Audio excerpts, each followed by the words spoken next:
But let's get into it. So, our first review of the day is going to be for the Fantastic Four, the first steps here.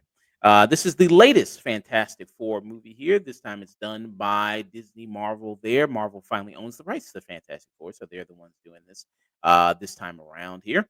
And the new cast we got for the Fantastic Four, who make up Johnny Storm as the Human Torch. We got Joseph Quinn there. We got Vanessa Kirby as Sue Storm, the Invisible Woman. We got Eben Moss-Bachrach, who people might know, who was in The Bear.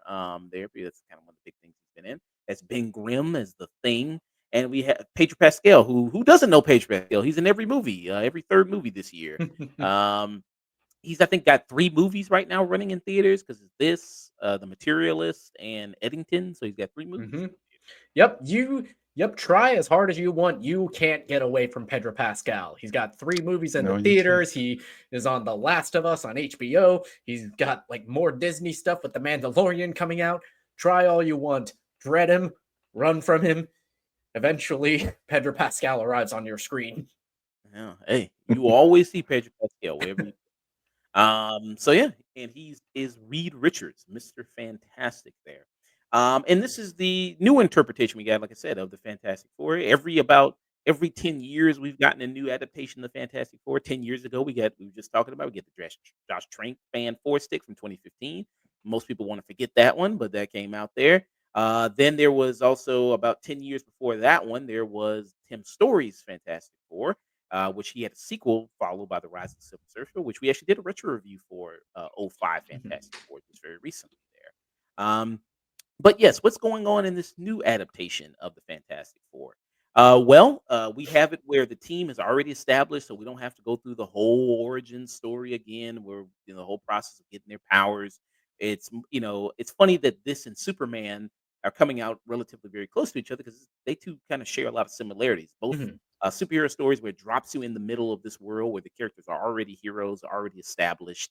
And in this world, we see that the Fantastic Four have been the Fantastic Four for about 4 years now. And if people don't know already the story of the Fantastic Four, they went up in space, got zapped with cosmic rays, and that's what caused them to have these special abilities.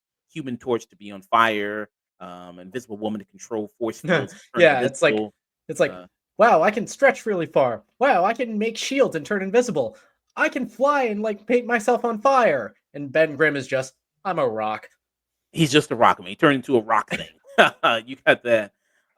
So yeah, I mean they already set that up already, but yeah, and they tell like a quick little retelling of it for people who are not in the know, but they do that. But yeah, they've already been a team, and then I don't think it's a spoiler to say like people Mhm. most know this is in a separate universe. This is on Mhm. Earth 828.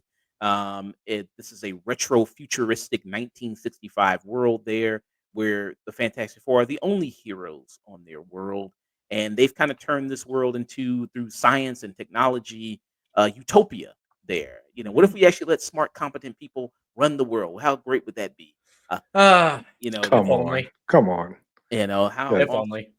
unrealistic comic book stuff. It's woke. Uh, yeah, how awesome that would be there. So, yeah, that's what it kind of looks like this retro kind of futuristic type world here of this advanced technology, but still keeping this kind of 60s looking tech there.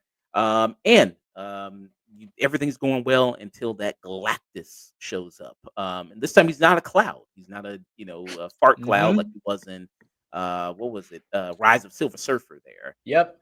The 2000s had this weird obsession with turning like big cosmic villains into clouds.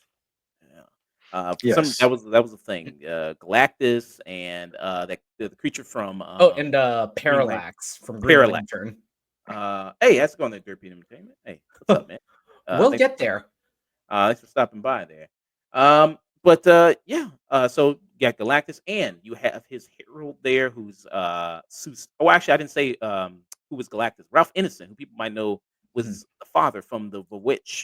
He was the father there and there. He was Yep. He was also also Dr. Sievers in Nosferatu, and also uh Deft Clap Cleftjaw in Game of Thrones. Mm, yeah. So he was there, and then he has his herald, who's Julia Gardner, who is the this version Silver Surfer there, Mhm, and this who Julia Gardner people might know. She was in Ozark. She was in that mhm. there. That was a big show, Yep, and then most recently in Wolfman, which some of us might want to forget that, and yeah, going to be in Weapons later this year. yes, she will be in Weapons later this year. So yeah, so that's the setup you got here of this Fantastic Four film. Pass around, get you guys' thoughts on it.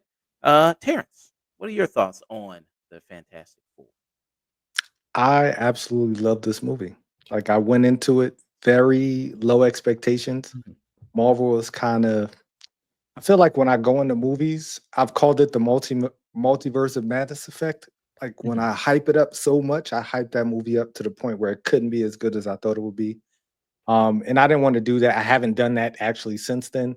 So I went there with really low expectations. Fantastic Four is a really hard sell these days because I mean, let's face it, people don't really care about family anymore. It's kind of a fractured thing mhm, within our I feel like within our society, within our culture. But this was a breath of fresh air. It wasn't it wasn't Ragnarok. It wasn't, Guardians of the Galaxy. It was a very serious tone. And I just had a great time with it. I thought the cast was fantastic. Sue Storm being a standout. Say that again. Say that again.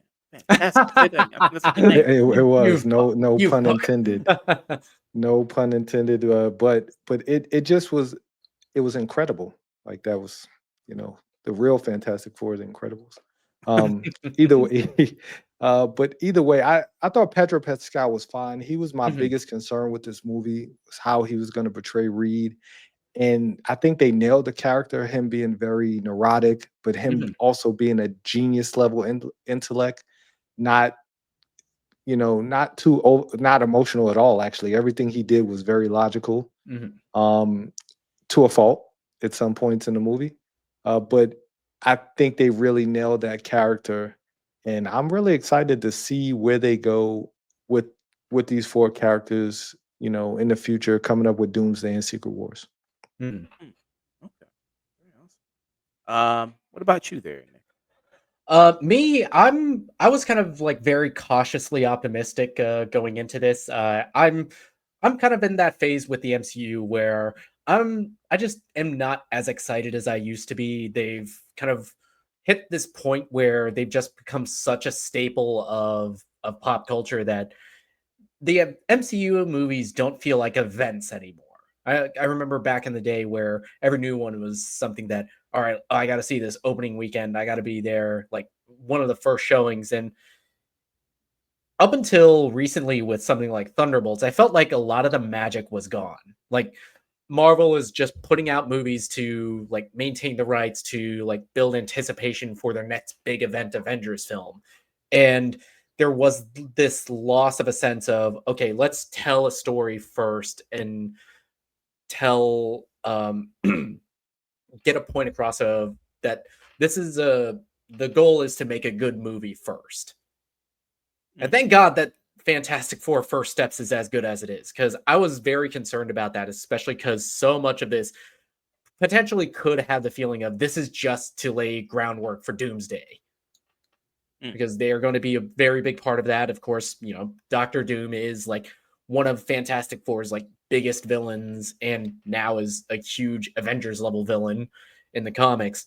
But I really love the chemistry between this entire cast. I also had my concerns with Pedro Pascal, but his chemistry, especially with Sue Storm, they genuinely feel like they've been married for such a long time that they know each other's in and outs, and they, like any married couple, have their occasional problems with each other, but it's all handled in such a mature way that it feels like whoever was writing the dialogue between them, they've been in those same arguments with their spouse or with their partner. It was like, God damn it, I know you. You can't help yourself. And sometimes it is frustrating to love you so much, which, yeah, I've also had that fight with partners.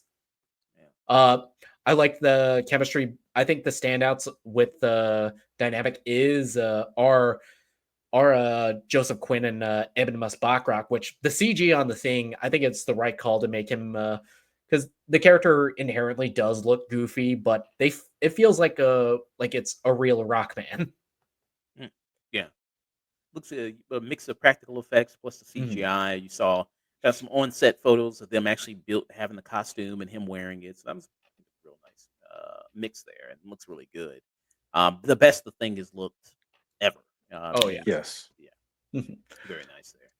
and this Oh, and And I do really love that this is just dropping us into the Fantastic Four already established on this world. They have, a long history and they've, kind of built this essentially a utopia on the world.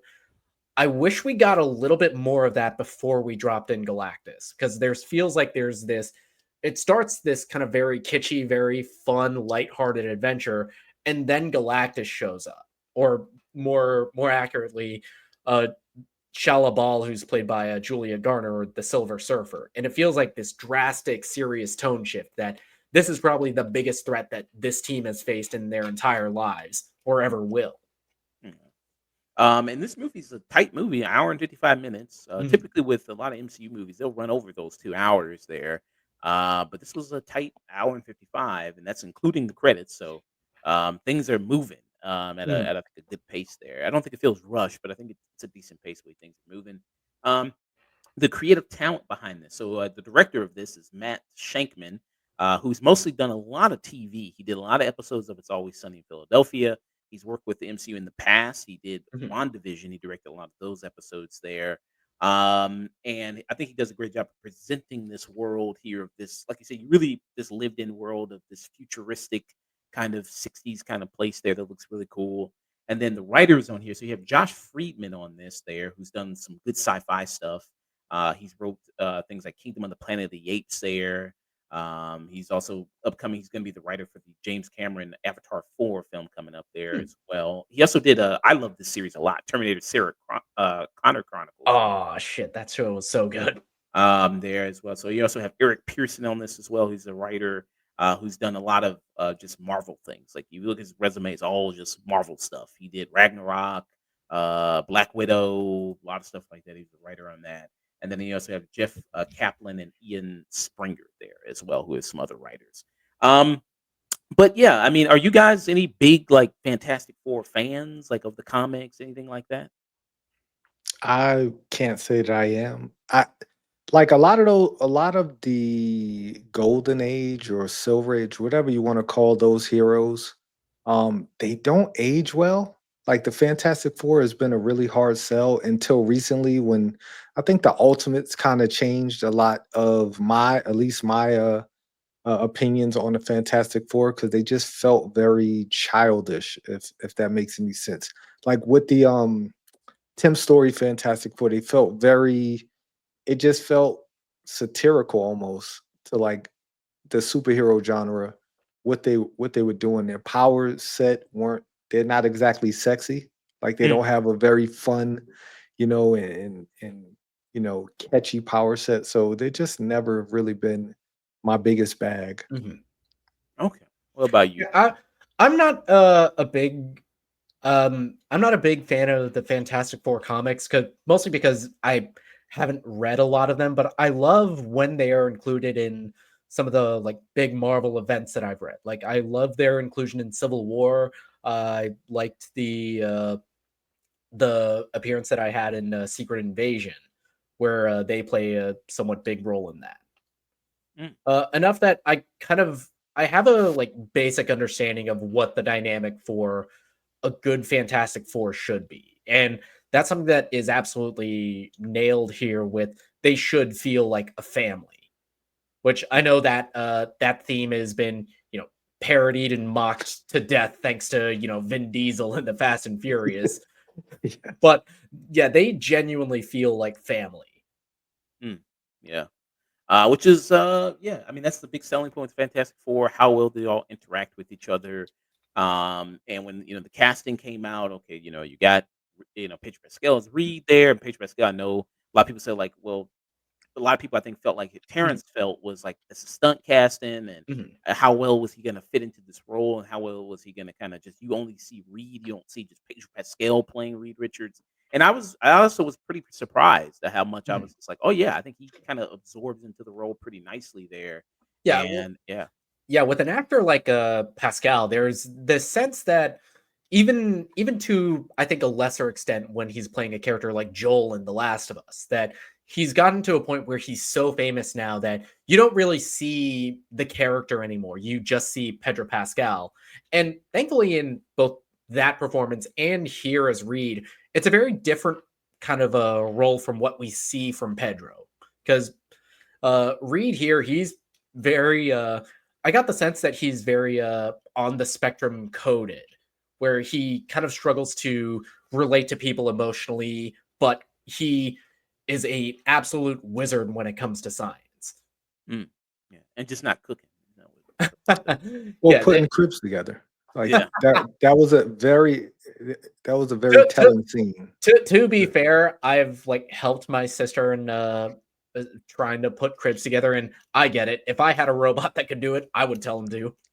Yeah. And then yeah, and then you look at I think his relationship with Vanessa Kirby's really good. I think they have a really great back and forth, and they feel like a good loving couple there, and got good chemistry. I could have took some more Ben and Johnny kind of ribbing each other a little bit more back and forth from them. But I think their dynamic is pretty good there as well, of being like two people that are just always kind of button heads. But they have some kind of chuckle worthy moments. I think this is also if you're a person who's always complained about these Marvel movies being like filled with tons of jokes and they always Mhm. undercut tension with jokes, really not like that in this I, movie. I don't yeah, I think. was surprised how straight this movie was playing it, which is very surprising considering that it's selling it on this kind of more lighthearted kind of 60s kitschy aesthetic, especially in the opening act of this. But once the Silver Surfer enters the picture and gives this like very dire warning to the planet, it's like yeah, it's like I herald your beginning, his beginning, your end. I herald Galactus. And the movie goes straight into very dark and very serious science fiction. And it goes into places that I wasn't expecting from a Marvel movie, especially um, considering that we ostensibly we know that all four of our main characters are going to make because Marvel already announced that they're going to be in Doomsday. Mm, yeah, I was thinking. Even though I think this movie ended differently than I thought it was going to end. Mhm. Yes. I thought it was going to end differently there. I thought this thing was gonna go in a different direction. I think that was one of the strongest parts of the movie to me, that the once the Herald showed up, it was their interaction with the people and how the people made this so like they just made it more important. Like a Mhm. lot of movies, you don't feel like you're in that world. You don't feel like you're part of it. So the stakes, even though they're high in a lot of these movies, do you really care? But I Mhm. think that they did a great job making you care not only about the Fantastic Four, but the people they potentially could let down because Yeah, it. like that was a real theory. That was a real thought. Like these people might not make it, Mhm. unless their only heroes can defeat a pretty undefeatable villain. Mm, And my favorite thing about this is that because there are things that I will try to be as vague as possible because to delve into it would involve spoiling it, but it asks a very very serious moral question that the movie doesn't give a straight answer of what the right thing is. And I love that it has that kind of sense of morality where it's to not spoil it, it goes into a very similar place that the Last of Us did, just to kind of give context to people in the know. yeah, yeah. The Also, trailer spoiled that. I'm so upset. I saw a clip that spoiled that maybe a week ago that really upset me because I didn't Mhm, want to know that portion of the story. mm, yeah, interesting. Yeah. And yeah, I think that speaking about the Herald, you have the Silver Surfer. Looks really fantastic. Look Mm. really great. Oh, Oh say yeah, that again. I just looks really great there. And a lot of the effects they do, especially when they go to Mhm. space, and then I think the director said took inspiration from Interstellar, Mm. which was a big inspiration Oh, for the movie. you can see it, especially Yeah. in the second act, which I know Marvel, especially lately, has gotten a lot of flack for their kind of overuse of half-baked CGI, but nah, they're cooking again.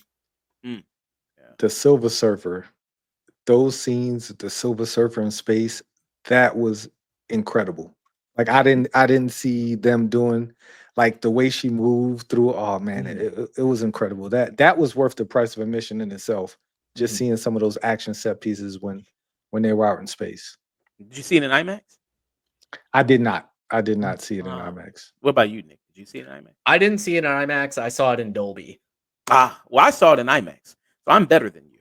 Ooh. Uh, and it looks really great. I think it looks really credible in IMAX Yeah, there. I Yeah. do kind of regret not seeing it in IMAX because we haven't really talked about the man himself, but Galactus, especially portrayed by Ralph Ineson, they this is one of the I think greatest castings of Marvel, and I know we could like pick out half of the roster of Marvel actor and say, no, this is the best casting, but he gives so much presence and gravitas to Galactus, who is on paper a very silly character.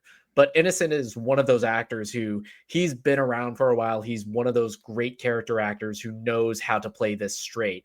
And whenever Galactus is on screen, he is terrifying. Oh, absolutely. Yeah. Very Yes. intimidating, very terrifying. The voice really works with the It's character. that voice that scares the shit out of you. Yeah, and they put him to scale and how big he is. Like that really works really well there. How did you like Galactus in this, Darren? I loved it also because one, he wasn't a cloud. That was just a big part of it. And two, they didn't dumb him down. They didn't Mhm, make him a cartoon character, right? They mhm, could have easily, big purple helmet and just made him into something very cartoony and over the mhm, top. And they played it very straight to just show you how serious he was. mhm, And he didn't make silly mistakes. And that to me means a lot, right? The villain just telling you plan and then giving you an opportunity to foil it. He never gave them an opportunity, and just I thought they nailed everything with this movie. I thought Galactus was having a great villain mhm, just makes the movie, puts the movie a little over the top. mhm. Yeah, and Galactus, he's one of those characters that he is such a massive scale cosmic threat that even if, he's not a character that requires a lot of depth, like a character like Killmonger or Thanos would, you can just get by on him being a big presence and being the scariest motherfucker you've seen. Yes. Mm, yeah, and I thought he was very effective in that, in the way it kind of worked there.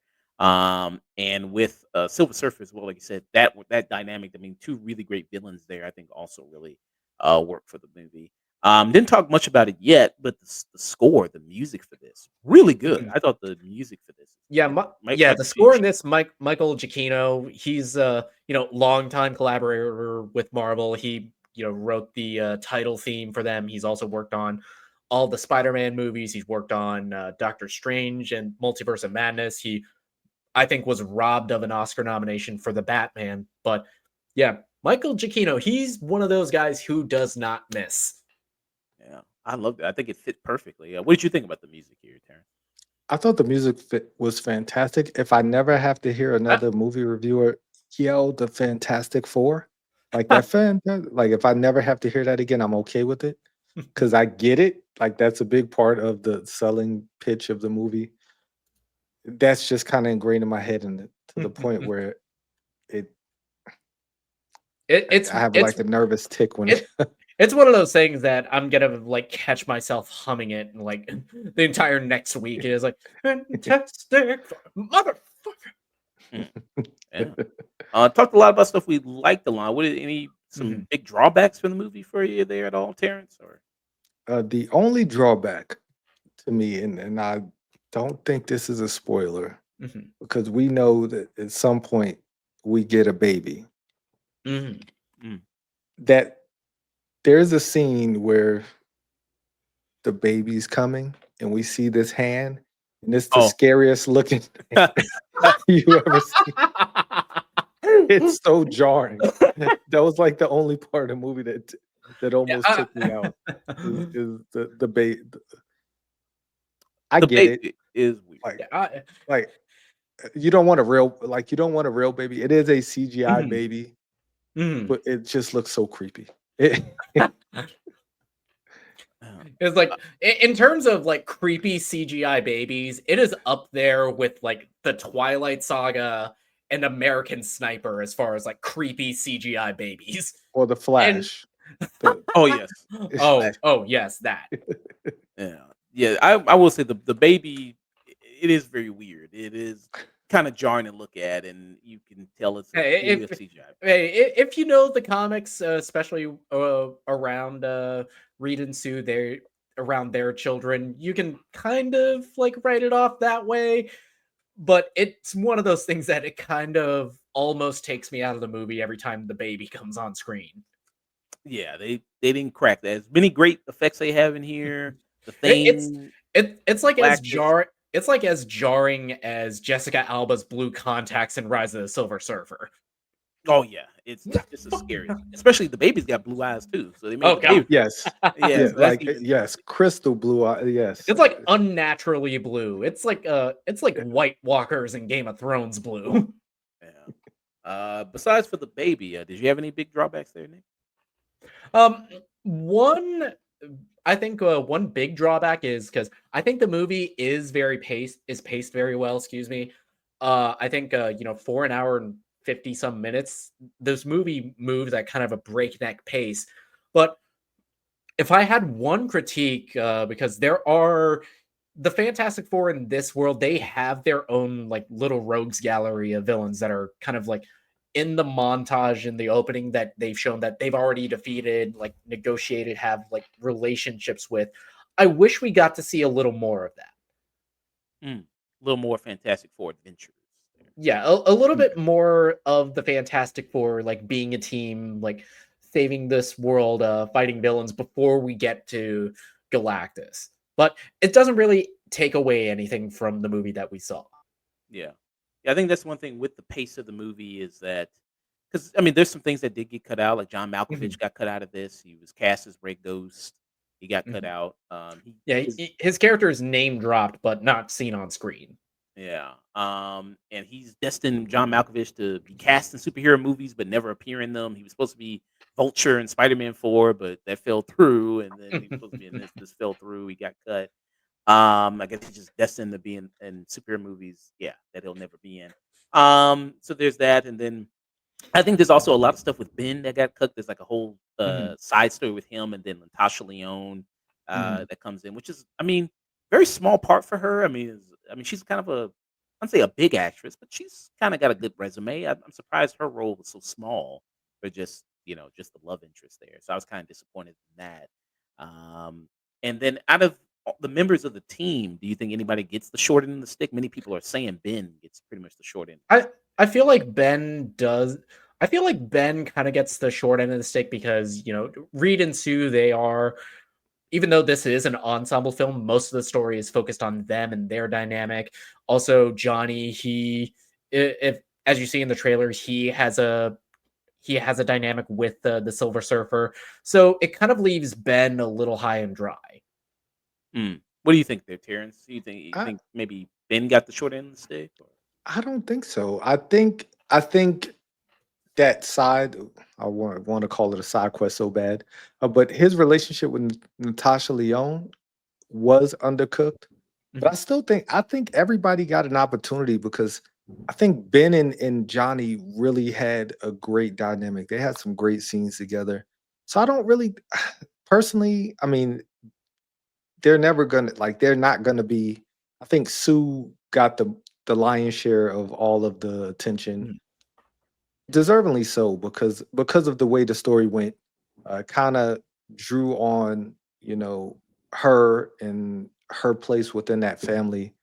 as like the maternal figure within the family. Mhm. But I thought everybody equally had a good chance to shine. You know, Ben just wasn't as cool as Johnny. I thought Johnny like had that coolness factor, and then you had Pedro and Sue, Reed and Sue. They just, I mean, they're the matriarch and patriarch. You know. Mhm. Yeah. Do you have an MVP for the movie, Nick? A favorite member of the Mm, yeah, the MVP, I would have to say it's Sue. I feel like her character is the one that has the most to do dramatically as far as the plot and the themes that this movie is tackling.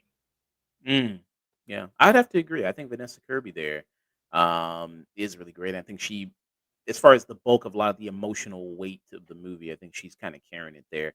And, I mean, I see the criticism that with Eben Moss-Bachrach, I mean, he's a great actor, and then he Mhm, does get a little bit of short end of the stick here within the movie, but I think he does so many great things, just, like, little quieter moments, like, this the mhm, moment where he's, watching something on the TV, like, he's walking in the neighborhood, and then it's showing, like, him as a human being when he's about to go on the mission to space, and then the TV cuts off, and you see his cuts to his face there is now the thing. I thought that was a really great moment, and then the way he's kind of just looking at Latasha Leone's character there. I think those are great moments. You were about to say something, Terrence, or I was just gonna say nobody in the movie had more drip than Ben Grimm. Like that is true. he was dressed to the That nines the man entire that man movie. was swagged out, and it's the '60s. This is like the Yeah, days he was when, stylish. men wore suits and ties, whatever, cringy, like, remember back in the day, these stuff you see on TikTok or whatever. yeah. I mean, yeah, he was stylish. I mean, I you gotta do something. I mean, when you're shit, rocking Yeah, it. I wish I exactly. had as much swag as Ben Grimm in this movie. Had the Uh, beard going. Like, man, good times. Good times. um, yeah, I'm gonna go around and get you guys final thoughts and rating for this. Yeah, Terrence, what are your final thoughts and ratings? So our rating system. So the very highest you can give something is this is cinema. Below that is a peak. Below that is a tune in, and below that is a stream it. Even though I know you're not going to probably do this, but just in case, our very lowest rating. So if you want to give it a negative rating, the very lowest you can give something is waste of fucking film. Then above that is a burn it. Then above that is a tune out or skip it. So what would be your rating there for and your final thoughts and rating for Fantastic? I My final thoughts is this movie was the movie that I didn't know I needed Mhm, from the MCU. And I would rate it a high peak. I wouldn't say this is like, I don't think it reaches, what I felt, the feeling I felt watching No Way Home or Endgame, but it was close. I'll be totally honest. Like this was a very, it took me on a ride that I once again just didn't think it could or would. And it's a really good movie. Yeah. Do you think it's your favorite comic book movie of the year? This is the last one of the year. Do you think it's the best one of the year, mm, comic book movie wise? Oh, that's tough. Like I'll be, I would say this and Superman probably a neck and neck. I can't put mhm, this above Superman because I'm like a bigger Superman fan than I am mhm, of anything else. I Mm, wouldn't put this over Superman, but at the same time, I wouldn't put it below Superman either. mhm. mm, okay. Nice. What about you there, Nick? Me, I'm kind of right there with you. I didn't know I needed this kind of movie from Marvel. And, very much like we were saying earlier this year with Thunderbolts, it feels like the magic is more back with Marvel. It feels like they're going with the express goal of just making good movies again versus just okay, we got to set this up for the next Avengers. We got to introduce this, we got to do this Easter egg, we got to have this cameo. And it feels like okay, fuck all that, make a good movie first. Mm, Like focus on this story, focus on what's in front of you. And they've absolutely nailed it. This is the most alive and most lived in that the Fantastic Four have ever felt in live action. The Everybody is perfectly cast. I do feel like dramatically, I feel like Eben Moss-Bachrach does get a little bit of the short end of the stick, but he's such a great actor, and even his small moments with Johnny, with Reed, with Sue, they still feel like very warm and very lived in. It feels like you're watching a functioning family unit versus um, just another ensemble team movie. mm, yeah. And I also Uh, like it. Oh, good. Yeah, and you know, contrasting this with Thunderbolts, I feel like is very apt. Where that group, it's like a dysfunctional found family, and this is like a functional one. Mm, okay. And then, what was your rating again? Um, I like this movie a lot. I don't think I liked it as much as Superman or even Thunderbolts. I feel like this is the weakest by default, but I still like this movie enough to give it a high tune in, bordering on peak. My Mm, only criticism is that I wish we got to spend a little more time with the Fantastic Four before all of the stuff with Galactus happens. mm, okay. Yeah, this was a solid movie. I thought it was good there. I'd give it a tune in myself. Again, the conversation with Marvel stuff. Anytime there's a new Marvel anything coming out, it's Marvel's back. No, Marvel's not back. Marvel's back. No, Marvel's not back. And you kind of see this back and forth. We talked about Thunderbolts as well with that movie, and and I really like Thunderbolts a lot. That kind of blew me away expectation wise Mhm, for it. Um, and is this the best comic book movie of the year? No, I don't, but that doesn't mean it's bad. I just mhm. think there's some other good competition. Thunderbolts, I really liked a lot. Superman, I really liked a lot. I thought that was good as well. Brave New World, that's okay. Eh, That's the weakest one there, but for sure. But I still think this is a good outing there. I do like the cast. I do like the villains in this. I think they present a good threat. I do like the dynamic between the team. I'm interested to see them in other movies there, and I like how it feels like the worry, like Nick was pointing out, always Marvel. Anytime sometimes they do a new movie, it feels like a mhm, trailer for the next thing. mhm, And I don't think this feels like a trailer for the next thing. I feel like this is Fantastic Four story, and they're dealing with the Fantastic Four threat, and you see their world, and you're living in it. And I think that's very good, and I think I think that comes across in this movie. mhm. Score is really good with this. I like. Oh, you gonna say something? Oh no, no, keep on. Oh, okay. The music, yeah, Michael Giacchino is really good here. I think that score is a good, catchy score there that fits this movie also very well. Um, yeah, I think I'm not a hardcore Fantastic Four fan, so as far as do they get the dynamic and the all the personality of the characters right, I probably wouldn't be the best person to really to answer that whether they do that or not. But I will say I do like these cast and these actors in these roles, and I'm eager to see what they more do with that. So yeah, I would give it a tune in there for this Mhm. Fantastic Four, the first steps there. Yeah. Yeah, That baby was weird though. I gotta admit that baby was freaky though. Yeah. yeah, Yeah. I think that a lot of this, it was like, is Marvel back? Is owed to I think a like big creative overhaul at the studio because I think it was either like Daredevil Born Again or Thunderbolts where the new mandate was just okay, just focus on like the project that's in front of you right now, in, instead of just build Easter eggs to the next thing or we gotta have this cameo, we gotta have this Easter egg. Mm, yeah. I I think one of the biggest things with Marvel, whether it's back or not, it's just caring about the product, right? Mhm, And it started with Thunderbolts. I was not the biggest fan of Thunderbolts, I'll be mhm, totally honest. Um, but that movie showed care, and I think one of the biggest reasons I wasn't a big fan of Thunderbolts was because of how little care was put into Brave New World. Like there was a mm. there was a lot of I felt like that was just like a studio saying, "Hey, Mhm, let's put out a Captain America movie and put all of these little beats in there, and they should work because it's kind of like analytics, right? Like a basketball player mhm, using analytics."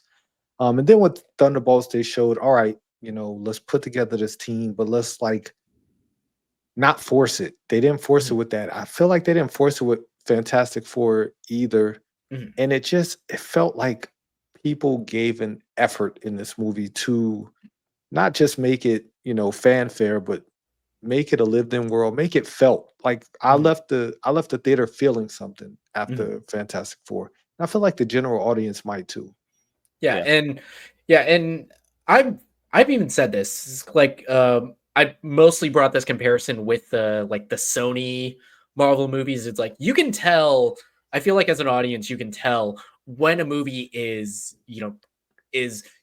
put together with care, is trying to say something about the human condition, and those are the best kinds of movies. And you can also tell when something is like lazily put together, is just there to okay, sell some toys, sell some comic books, and get some actors a paycheck. And Brave New World, I felt like was the latter. As much as I wanted to like that movie, it just kind of felt like, all right, this was put together by committee Mhm. versus the director had a story they wanted to tell with Sam Wilson's Captain America. Mm. Yeah. And Fantastic Four, people already know this. People probably already know this, but there's a mid-credit scene. There Mhm. is a most people already know what it is. There's a Yeah, post-credit scene. yeah, we won't say what it is here, but the mid-credit scene is important. The post-credit, take it or leave it. Yeah. I mean, some people might like it if you're into that type of thing. It's how like Marvel seems like they're doing a thing now where the mid-credit scene is the important plot thing, Mhm. and then the post-credit scene is the gag, is the funny Yes. thing. Yeah. So it seems like Yep. that's the trend they're doing with these movies there. So yeah, box office wise, this movie's looking kind of strong right now. Mhm. So right now it says here, Marvel Studios and Disney's Fantastic Four First Steps is looking a lot like DC Superman right now, and it's opening an estimated 56 million Friday and a 3-day total of around 125 million. So what do you guys think this movie's probably going to cap out at money wise? If you had to say box office prediction, I have to take a guess. Hmm. If I had to guess, I would say maybe around the what's Superman at right now? Superman's at what, 400 mil? I think it passed 500 million, I think Yeah, maybe, or it's 500 about it's mil. about to pass 500 this All week. right. If Superman just passed 500 mil, I think depending on what comes out in the next couple weeks and word of mouth on this, I feel like it could probably cap at around like 450, 500 mil. Okay. Yeah, what are you thinking there, I Terrence? I think this is gonna make I want to say around 6 or 7. I Mhm. think it'll cap around 6 or 7. I do. I think this has rewatchability.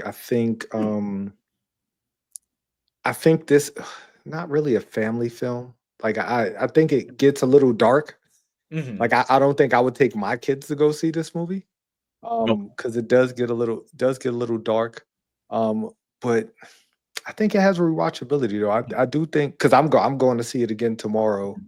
In Screen X. I want to see everything around. I've never been to a Screen X before, so I'm gonna go check it out. But I think this will cap. What do you know? You guys know what Jurassic World is? Like where Uh, that is money That's wise? if Because it's like north of 800, I feel like if it's so right north of now it's 679 million. okay, then I think Fantastic Four is gonna cap around 7, maybe even 8, because I thought Okay. Jurassic World would really eat into a lot of people's money, but I don't think people are really going in because this was a terrible. Like I was not a fan of this movie at all, and I don't think a lot of people are fans of this movie.